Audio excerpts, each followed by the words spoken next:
Hola, mi nombre es Marco Badillo, yo soy el sonidista encargado del manejo de los micrófonos y todo lo que es referente a sonido en el programa Bilingüitos.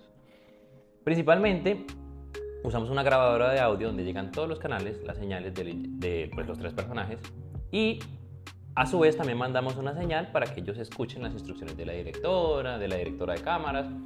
Todo esto se graba en la grabadora y además en el computador, donde se tiene el monitoreo en vivo de lo que está sucediendo. Funciona porque tenemos un rack donde llegan todas las señales de los inalámbricos, que son 4 en total, 3 que se están usando y una que es por si acaso. Y tenemos baterías recargables, tratando de ser más amigables con el medio ambiente.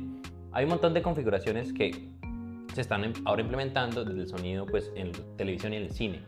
Bueno, y Bilingüitos es un programa orientado para enseñar inglés a niños. Eso sería todo por el momento y nos vemos, bilingüitos.